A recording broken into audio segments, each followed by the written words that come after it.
Halo Smart People, CFDS Explains kali ini membahas salah satu bentuk demokrasi di era modern, yaitu demokrasi digital. Sebagai masyarakat yang hidup di negara demokratis, Smart People perlu memahami bahwa demokrasi bukan hanya soal pemilu loh. Demokrasi juga soal bagaimana rakyat dapat berpartisipasi dalam pengelolaan pemerintahan di setiap harinya. Nah, teknologi digital dewasa ini dapat membantu kita untuk mendukung proses partisipasi dalam demokrasi, sehingga muncul istilah demokrasi digital. Secara lebih komprehensif, demokrasi digital dapat dimaknai sebagai praktik maupun upaya menuju demokrasi dengan mendayagunakan perangkat, media, ataupun teknologi digital, baik secara offline maupun online. Melalui teknologi digital, pihak-pihak yang terlibat dalam demokrasi lebih mudah melakukan sinergi, koordinasi, dan komunikasi. Misalnya saja, di berbagai belahan dunia, mulai dari pemerintah, partai politik, sampai media massa, telah memiliki website ataupun aplikasi yang digunakan untuk menyebarkan dan mengakses informasi tentang politik dan penyelenggaraan pemerintahan dengan mudah. Smart People, salah satu hal terpenting yang dimungkinkan terwujud dengan adanya demokrasi digital adalah partisipasi elektronik. Partisipasi elektronik digunakan untuk membantu masyarakat ikut terlibat dalam proses pembuatan kebijakan bersama pemerintah. Yuk kita tengok contoh di ibu kota. Proses demokrasi digital ini dimulai dengan penentuan agenda. Contohnya, data center media digital pemerintah Provinsi DKI Jakarta yang menampung semua jenis masukan warga dari piranti digital. Data ini penting untuk memetakan isu di tengah masyarakat. Kemudian, masyarakat dapat mendukung proses formulasi kebijakan seperti dengan menyumbangkan ide atau suatu rancangan kebijakan lewat e-musrenbang ataupun e-planning. Setelah itu, masyarakat dapat turut serta mengawasi proses pengambilan keputusan, seperti pada proses pengambilan kebijakan pemerintah Provinsi DKI Jakarta yang dapat dipantau langsung oleh masyarakat lewat channel YouTube. Kebijakan yang telah ditentukan kemudian dijalankan. Masyarakat juga dapat menikmati implementasi kebijakan dengan memanfaatkan berbagai fasilitas digital yang tersedia. Contohnya, sistem pelayanan pajak dan samsat online yang terintegrasi dengan platform Jakarta Smart City. Setelah diterapkan, masyarakat juga dapat mengevaluasi kebijakan lewat metode digital dengan memberikan masukan berupa laporan, kritik, atau saran. Sistem penanganan komplain seperti ini sudah ada loh, contohnya aplikasi Clue. Masukan inilah yang akan menjadi umpan balik atau feedback bagi tahap penyusunan agenda di proses berikutnya. Di tahap ini, City Analytics sangat berperan mengolah data evaluasi program untuk menentukan kebijakan selanjutnya. Dari contoh-contoh tadi, dapat dilihat bahwa demokrasi digital sebenarnya sudah menjadi bagian dari sistem tata kelola pemerintahan di Indonesia loh Smart People.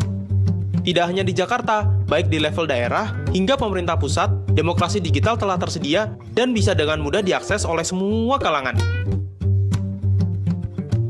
Wah, ternyata potensi demokrasi digital sangat besar ya Smart People. Dengan demokrasi digital ini, pertukaran informasi antar pemerintah, rakyat, dan pemangku kepentingan lain menjadi lebih mudah dan cepat. Demokrasi digital ini juga menjadi wadah bagi penyaluran opini sekaligus tempat berlangsungnya diskusi publik tentang pemerintahan. Di samping kelebihan dan peluang yang dimiliki demokrasi digital, pada kenyataannya ada beberapa kelemahan dan tantangan juga loh Smart People. Misalnya saja, banyaknya percakapan dan konten digital yang tidak bermakna atau tidak konstruktif, biaya pengadaan dan pemeliharaan sistem yang tinggi, serta keterbatasan kapasitas sumber daya manusia untuk berpartisipasi maupun mengelola sistem digital.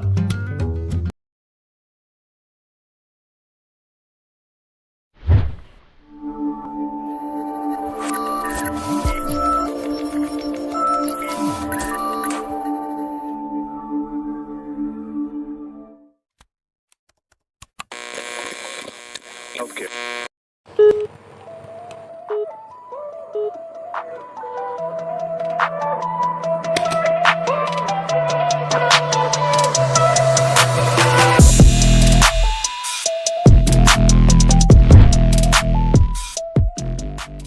Perkembangan teknologi di era digital sekarang ini bertumbuh semakin cepat dari hari ke hari, bulan ke bulan, hingga tahun berganti.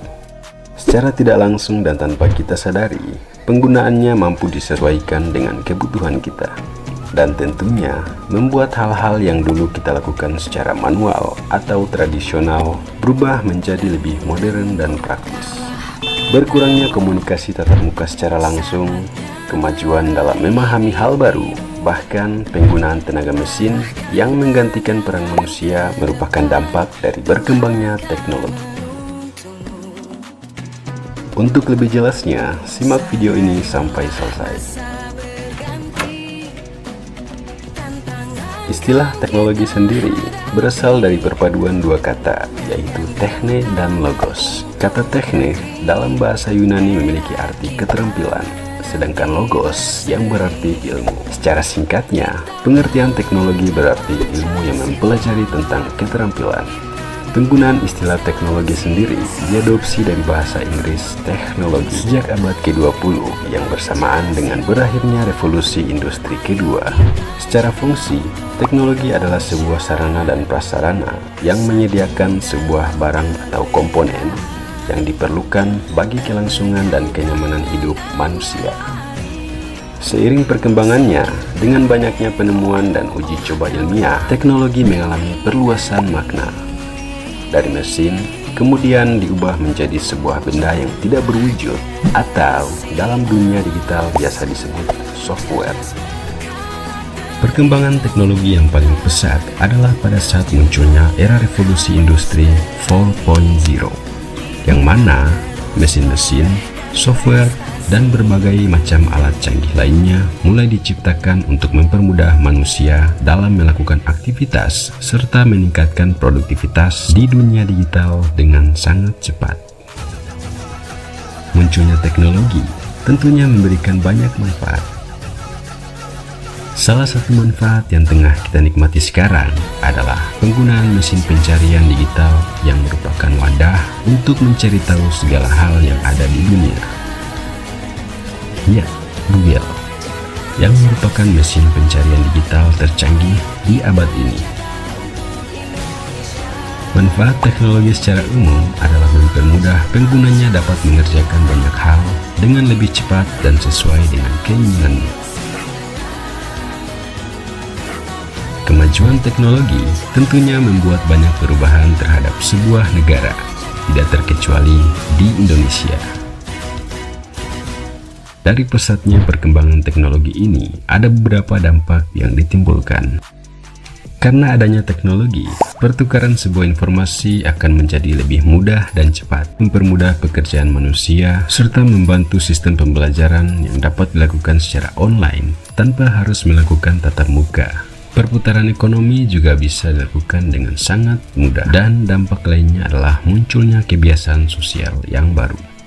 Pengaruh positif yang dihasilkan dari tumbuhnya teknologi juga sebanding dengan hal negatif yang ditimbulkan lainnya, seperti masuknya budaya luar yang tidak mudah untuk diterima oleh generasi tertentu, penggunaan gadget yang berlebihan yang dapat merusak perkembangan otak manusia, kehilangan kemampuan berbaur dengan masyarakat sosial, maraknya pornografi, perjudian, penipuan, kriminalitas, cybercrime, serta kejahatan lainnya di dunia maya merupakan dampak negatif dari berkembangnya teknologi. Dari beberapa hal yang sudah dibahas di video ini, bisa kita simpulkan bahwa perkembangan teknologi memang menimbulkan hal yang positif dan negatif.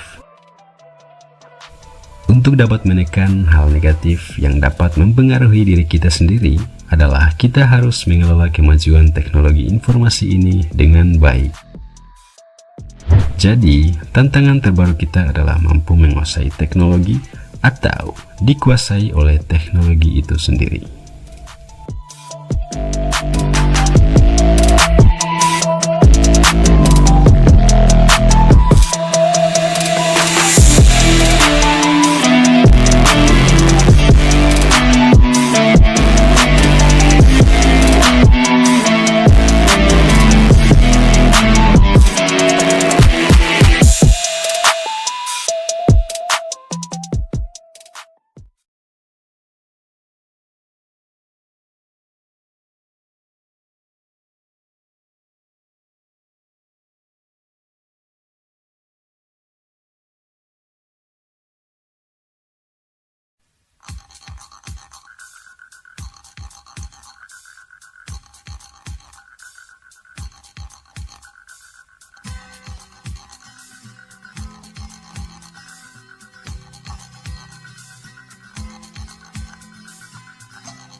Untukmu yang duduk sambil diskusi, Untukmu yang biasa bersafari di sana, di gedung DPR. Wakil rakyat kumpulan orang hebat, bukan kumpulan teman-teman dekat, apalagi sanak family. Di hati dan lidahmu kami berharap, suara kami tolong dengar lalu sampaikan. Jangan ragu, jangan takut karena menghadang. Bicaralah yang lantang, jangan hanya diam.